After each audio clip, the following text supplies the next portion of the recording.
ये कहानी एक ऐसे लड़के पर आधारित है जिसे अपनी स्टेप मदर से प्यार हो जाता है। फिर वो अपनी मदर को अपनी हवस का शिकार बना लेता है और उसके साथ जमकर टपाटप करता है। फिर जब इस बात का पता उसके बाप को लगता है तो फिर आगे क्या क्या होता है ये हम इस एक्सप्लेनेशन वीडियो में जानेंगे। मूवी की शुरुआत में हम फोस्को और उसके बेटे लिवियो को देखते हैं। फोस्को एक ट्रक ड्राइवर है जो उसके गांव में बनने वाली शराब को शहर तक पहुंचाने का काम करता है और लिवियो अपने फादर के इस काम में उनकी हेल्प करता है। फोस्को की पहली पत्नी को मरे हुए काफी साल बीत गए हैं। ये दोनों बाप बेटे एक दूसरे का सहारा बनकर साथ रहते हैं। लेकिन एक दिन फोस्को अपने से कम उम्र की हॉट एना नाम की लड़की से शादी कर लेता है जो कि एक बेटी की माँ थी। ये सब लिवियो को अच्छा नहीं लग रहा था, लेकिन वो कुछ कर भी नहीं सकता था। जब लिवियो को कुछ भी अच्छा नहीं लगता तो वो अपने दोस्तों के साथ मटर गश्ती करने के लिए बीच पर चला जाता था। स्टेला नाम की लड़की लिवियो को पसंद करती थी, पर लिवियो उसे भाव नहीं देता था। वहीं फोस्को एना से शादी करके काफी खुश था क्योंकि एना काफी हसीन और जवान थी। फोस्को एना के साथ दिन में 4 बार टपाटप करता है और वो बहुत हॉट लगे, इसी वजह से फोस्को एना को हमेशा छोटे कपड़े पहनने के लिए बोलता रहता था ताकि लोगों की नजर सिर्फ उसी पर टिकी रहे। वहीं लिवियो नाराज होने की वजह से काफी गलतियां कर देता है जिसकी वजह से बाप बेटे में नहीं बनती थी। फोस्को कभी भी लिवियो को डांट दिया करता था, पर उन दोनों के बीच सब कुछ ठीक करने के लिए एना को ही कुछ ना कुछ करना पड़ता था जिससे उनकी फैमिली हैप्पी फैमिली बनी रहे। एना की खूबसूरती देखकर लिवियो का भी पप्पू खड़ा हो जाता था और अब वो भी एना के साथ घुलने मिलने लगा था। एना अपनी बेटी सेंटिना को लिवियो के साथ खुश देखकर एना समझ जाती है कि लिवियो अपने पिता से बिल्कुल अलग है और सेंटिना को उसके साथ रहना पसंद है। एक दिन फोस्को अपनी पत्नी एना के साथ रेस्टोरेंट में जाता है। उस रेस्टोरेंट में सबकी नजर एना के पपीतों पर ही थी। फोस्को भी ये बात समझ जाता है, पर वो ये नहीं जानता कि लिवियो को भी एना का यह रूप काफी पसंद आने लगा है। लिवियो एक सीधा साधा लड़का है जो प्यार जैसी चीजों में मानता है। वहीं फोस्को एक ऐसा जिस्म का भूखा भेड़िया है जिसे सिर्फ हवस मिटाने की चाहत है। ये वर्ल्ड वॉर 2 का समय था जब काफी अमीर लोग मारे गए थे।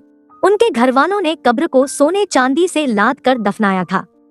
फोस्को अपने लुटेरे दोस्तों के साथ मिलकर कब्र से इन कीमती चीजों को चोरी करने का काम करता था। एक रात कब्र खोदते हुए फोस्को और उसके दोस्तों को एक एंटीक पीस मिला जिसे देखकर वो लोग काफी खुश हो जाते हैं क्योंकि इसके बदले उन्हें खूब सारा पैसा मिल सकता था। फोस्को उस एंटीक पीस की तस्करी के लिए कुछ दिन के लिए वहां से सिटी जा रहा था, लेकिन एना चाहती थी कि फोस्को एक अच्छा पिता बने, इसलिए उसने फोस्को से कहा कि वो लिवियो को अपने साथ शहर ले जाए, पर फोस्को ने ऐसा नहीं किया। जब फोस्को कुछ दिनों के लिए सिटी चला जाता है तब लिवियो एना के बारे में और जानने की कोशिश करने लगता है और ये दोनों एक दूसरे के दोस्त बन जाते हैं। एक दिन काफी गर्मी की वजह से वो सभी पानी से खेल रहे थे, पर खेल खेल में लिवियो और एना एक दूसरे के करीब आने लगते हैं और इनके बीच काफी नजदीकियां बढ़ चुकी थी। जब दूसरी औरतें लिवियो के अंगों को छू रही थी तो यह देखकर एना को काफी जलन फील होती है। हर दिन लिवियो सेंटिना और एना के करीब आते जा रहा था। एना की बेटी सेंटिना ने तो ये भी सोच लिया था कि वो बड़ी होकर लिवियो से ही शादी करेगी और उसी के साथ सुहागरात मनाएगी।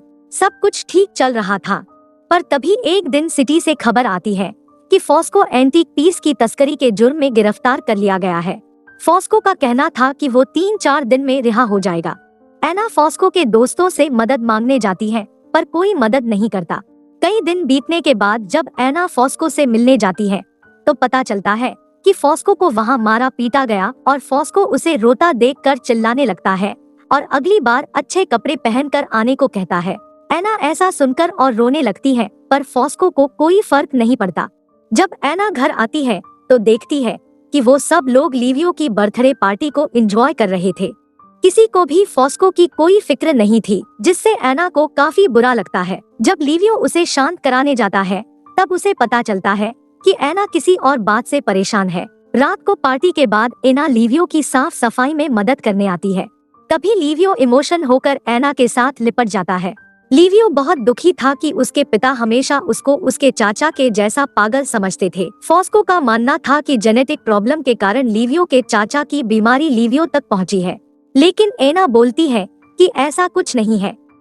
आजकल उनके विचार नहीं मिल रहे, इसलिए फॉस्को ऐसा बोलते हैं। जब गांव की औरतें बाहर वाइन की पैकेजिंग कर रही थी, तब अंदर किचन में लिवियो ऐना की मदद कर रहा था। इसी बीच लिवियो की आंख में कुछ चला जाता है तो ऐना उसे निकालने लगती है। तभी ऐना को समझ आ गया था कि लिवियो उससे प्यार करता है और इसी बीच ये दोनों काफी करीब आ जाते हैं। फिर एक दूसरे को बुरी तरह चूमने और चाटने लग जाते हैं, पर ऐना जानती थी कि ये नाजायज रिश्ता ठीक नहीं है, तो वो इस बात को भूलकर आगे बढ़ना चाहती थी। रात में इन दोनों को नींद नहीं आ रही थी। दोनों हवस की आग में तड़प रहे थे। रात में लिवियो ऐना के रूम के आगे खड़ा होकर काफी बार ऐना को आवाज देता है, पर ऐना लिवियो के साथ कुछ गलत न कर बैठे, इसलिए खुद को रोककर अपनी हवस की आग में जलते हुए सो जाती है और लिवियो ऐना के कमरे के बाहर ही सो जाता है।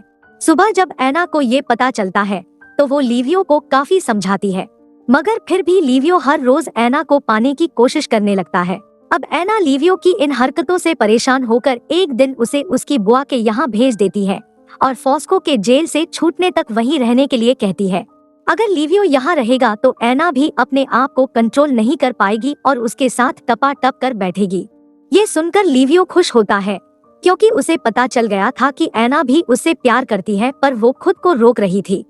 अपनी बुआ के घर जाने की बजाय लिवियो अपने दोस्तों के पास जाता है और सब मिलकर ढेर सारी वाइन और एक गेम चुरा लेते हैं और फिर बीच पर जाकर खूब पार्टी करते हैं। कुछ वक्त बाद नशे में धुत लिवियो घर आता है और दरवाजा ना खुलने की वजह से विंडो तोड़कर घर में घुस जाता है। विंडो तोड़ने की वजह से उसके सिर पर काफी चोट लग जाती है। ऐना उसे संभालने के लिए आगे बढ़ती है, पर वो गुस्से में अपने चाचा जैसे पागलपन करने लगा था। वो बोलता है कि वो ऐना से प्यार करता है। इस हालत में देखकर ऐना भी खुद को रोक नहीं पाती और दोनों अपनी आग बुझाने लगते हैं और जमकर टपाटप करते हैं। अगली सुबह जब वो फॉस्को से मिलने के लिए जेल में जाती है तो वो फॉस्को को रोता हुआ पाती है। घर आने के बाद जब वो लिवियो के साथ पलंग तोड़ रही थी, तब उसे लगता है कि वहाँ कोई और भी है। तब लिवियो को पता चलता है कि स्टेला ने उन्हें टपाटप करते हुए देख लिया है।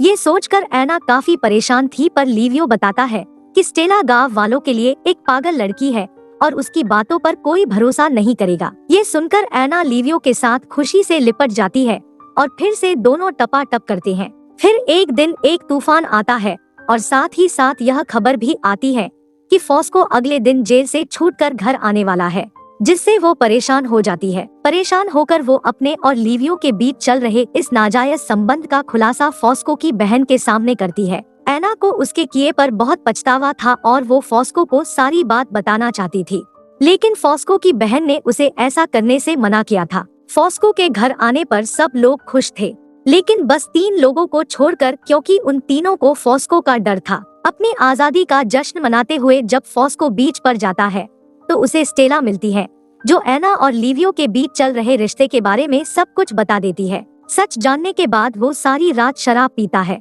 फिर उसे घर लाया गया। वो इस बारे में किसी से कुछ बात नहीं करना चाहता था, लेकिन लिवियो को समझ आ गया था कि फॉस्को सारी सच्चाई जानता है और इसलिए ऐना को छोड़कर लिवियो घर से दूर आर्मी में चला जाता है। इसके बाद हमें कुछ साल बाद का सीन दिखाया जाता है, जिसमें सब लोग जिंदगी में आगे बढ़ चुके होते हैं और वहीं लिवियो की शादी एंटोनेला नाम की एक लड़की के साथ हो रही थी, जो कि अच्छे घराने से थी। लेकिन ऐना और लिवियो अभी भी एक दूसरे से प्यार करते थे और ये बात फॉस्को भी जानता था और ये मूवी यहीं पर खत्म हो जाती है।